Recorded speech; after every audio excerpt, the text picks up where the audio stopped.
Salut les filles, donc on se retrouve aujourd'hui avec une nouvelle vidéo qui est une vidéo assez spéciale. Comme vous avez pu le voir dans ma dernière vidéo, donc je vous annonçais que j'attends avec mon mari un heureux événement pour cet été.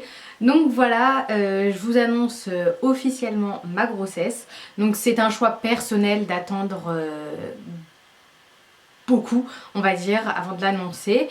Voilà, moi et mon mari, c'est une décision qu'on a prise ensemble, et même il y a tellement de risques, la grossesse en elle-même est tellement quelque chose d'heureux et quelque chose d'assez risqué qu'on a préféré en fait garder ce petit secret pour nous et nos proches. Donc voilà, je vous annonce officiellement que je suis enceinte. Au moment où vous allez voir cette vidéo, donc je serai presque dans mon 3e trimestre. Donc oui, l'accouchement arrive pour bientôt.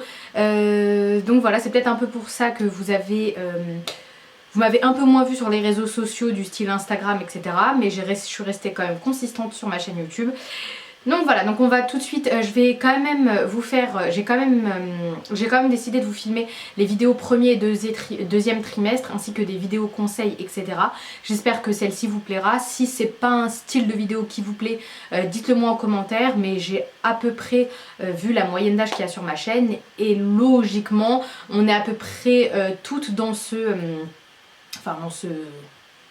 dans ce délire quoi. Logiquement, de ce que j'ai vu, la moyenne d'âge de ma chaîne c'est 20-35 ans, donc celles qui seront plus vers mon âge, j'ai 26 ans, seront peut-être un peu plus intéressées par le sujet. Si vous entendez des petits bruits, c'est mon chien qui est complètement abasourdi en exaltation devant ce qui se passe à l'extérieur. Il est devant la fenêtre en train de regarder. Bref, donc voilà, je suis enceinte, je suis dans mon 3e trimestre. Donc je vais vous présenter ici rapidement comment on l'a su. Et dans la prochaine vidéo, on vous annoncera donc le sexe de notre bébé. Donc comment je l'ai su ? Pour celles qui le savent, pour celles qui me suivent depuis un petit moment déjà, vous savez que j'ai fait quelques vidéos sur l'acné hormonal, sur mes dérèglements hormonaux. Qu'est-ce qu'il y a ? Mes dérèglements hormonaux, donc suite à la prise de pilule. Donc pour celles qui me suivent, vous avez dû en entendre parler. Et pour les autres, donc voilà, je vous informe, après mon arrêt de pilule il y a presque 2 ans, j'ai eu énormément en fait de dérèglements liés à mes hormones. C'est-à-dire que je suis passée par une phase de règles très longue, plus de 1 mois et demi de règles, des kystes, de l'acné hormonal, tout ce que vous pouvez imaginer en fait, je l'ai eu suite à mon arrêt de pilule. Donc voilà, ça a été un peu la catastrophe, mais bon, d'un côté c'est dû à ma pilule qui est très particulière. C'était Androcur, qui n'est en soi pas une pilule, donc si vous la prenez vraiment, faites attention et faites-vous suivre gynécologiquement, parce que c'est vraiment une merde. Qu'on se le dise, c'est vraiment une merde, ça m'a déréglée. Et à chaque fois que en fait maintenant, parce que pendant que je le prenais, personne m'a dit m'a dit waouh, vous devriez peut-être pas prendre ce genre de pilule. Mais une fois que j'ai arrêté et qu'on a vu tous les dérèglements que ça a pu créer dans mon corps, là par contre il y avait du monde pour ouvrir grand les yeux et me dire waouh, ah ouais quand même, mais vous savez que c'était pas une pilule?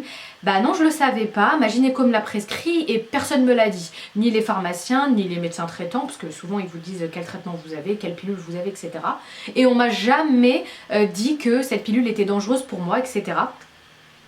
Donc bref, voilà, on va passer sur ce sujet. Donc j'ai eu un gros dérèglement hormonal et nous avons commencé à essayer. Donc ça a pris un peu de temps, pour certains c'est pas beaucoup, pour d'autres c'est énormément. En tout cas, il y a eu à peu près 1 an qui s'est passé d'essai pour enfin tomber enceinte. Et voilà, et ce qui m'a aidé à réguler tous mes hormones, comme je vous l'avais dit dans ma vidéo acné hormonale, c'est le gâtillier. Donc c'est une plante que j'avais achetée sur le site Dieti Natura, je l'ai pris pendant 2 mois, ça a fait des miracles sur moi, autant sur mon acné, sur mes hormones, etc. C'est vraiment un sauveur. Je remercie tous les jours, pour celles qui sont croyantes, le bon Dieu de m'avoir permis de trouver cette herbe au détour d'un forum américain, et sincèrement j'en étais ravie, et maintenant que je suis enceinte j'en suis encore plus ravie. Donc voilà, bref. Tout ça pour vous dire que ça a pris 1 an d'essai et que pendant ces 1 an, bien sûr, comme toutes les personnes qui ont essayé, et bah, tous les mois, j'avais le fameux, enfin je suivais mes règles sur les 2 applications, Clou et Flow, je vous les laisse là et là. Je suivais donc mes règles, mais le problème c'est que voilà, j'avais des cycles de n'importe. Donc ma vidéo s'est coupée, je vous l'avais terminée, mais apparemment ça s'est pas du tout passé comme prévu puisque je ne filmais pas. Donc je recommence, je crois que j'en étais au point où j'avais des cycles totalement irréguliers, c'est-à-dire que j'avais des cycles de 60, 34, 50, etc. jours jusqu'à ce que je prenne le Gatillier et que mes hormones se remettent enfin en place, et là j'avais des cycles de 30 jours. Enfin, on retourne à la normale, gros soulagement, parce que voilà, gros soulagement. Donc pendant ces 1 an, j'ai effectué des tests comme je pense toutes les femmes qui sont en essai. À chaque fois que j'avais quelques jours de retard, mais comme je vous l'ai dit, j'avais des cycles totalement irréguliers, donc ça a été vraiment très compliqué de suivre. En fait, à chaque fois j'avais des jours de retard, donc à chaque fois j'avais cet espoir d'être enceinte et ça n'a pas été le cas pendant plusieurs mois. Ça a été vraiment très douloureux pour toutes celles qui sont en essai ou qui ont été en essai. Logiquement vous avez compris cette peine, ou il y en a d'autres qui ont énormément de chance, qui dès les premiers mois d'essai tombent enceintes. Après c'est chacun sa chance, c'est un peu un coup de loterie, voilà. Voilà. Certaines sont beaucoup plus chanceuses que d'autres et je suis vraiment ravie pour elles, et d'autres malheureusement prennent beaucoup plus de temps, et je peux comprendre votre douleur et votre peine parce que c'est très compliqué à vivre. Voilà, mais j'ai l'impression autour de moi que c'est pas si facile que ça au jour d'aujourd'hui d'avoir un enfant. Quand on est jeune et qu'on commence à rentrer dans la vie sexuelle, c'est marrant parce qu'on a hyper peur de tomber enceinte.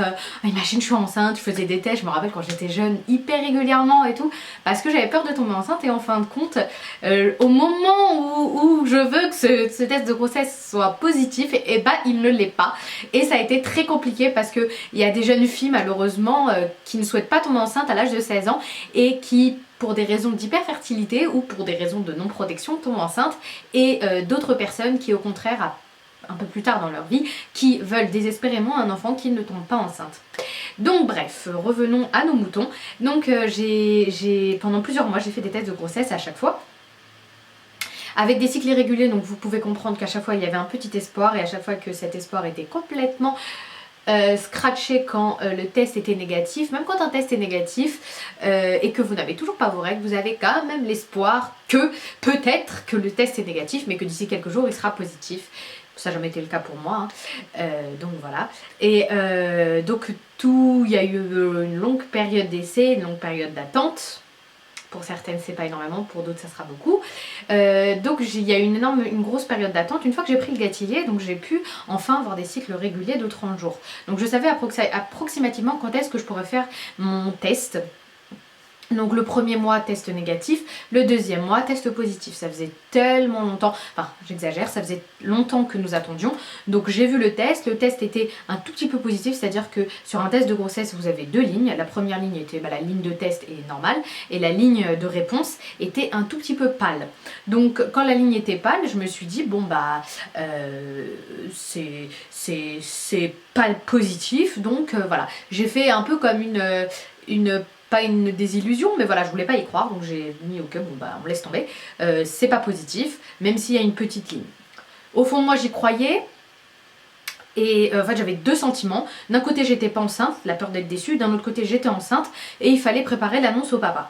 Donc le côté de moi qui disait que j'étais pas enceinte a fait plusieurs tests pendant plusieurs jours d'affilée, donc 3 jours, donc j'ai fait plusieurs tests positif, mais un tout petit peu avec une barre pâle, enfin voilà. Et l'autre partie de moi qui était vraiment contente et commençait à croire en cette grossesse, a commencé à préparer l'annonce du papa. Donc je suis allée acheter le nécessaire pour faire l'annonce, et je suis également allée acheter un test de grossesse enceinte pas enceinte pour être clair et net.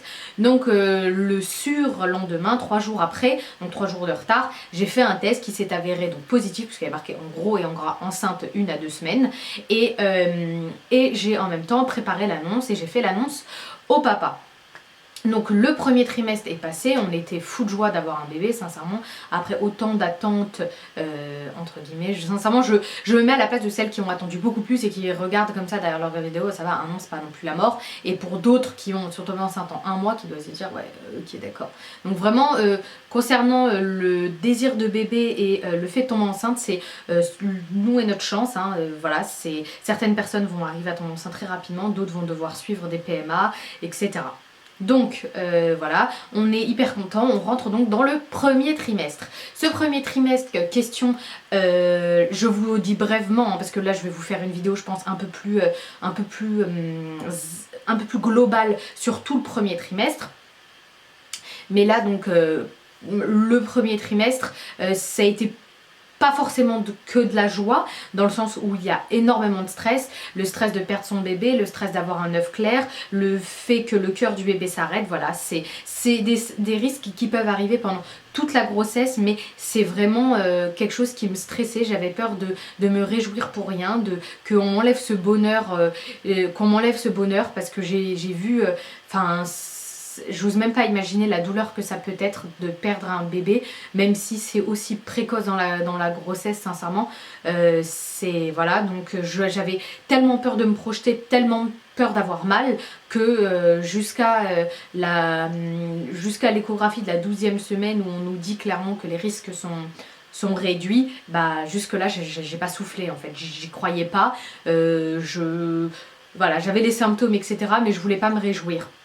Voilà, après c'est un choix personnel, mais on était quand même au fond très très heureux de cette grossesse qu'on l'a tellement attendue. Donc voilà, donc je vous ferai des vidéos, cette vidéo là est terminée, et je vous ferai des vidéos un peu plus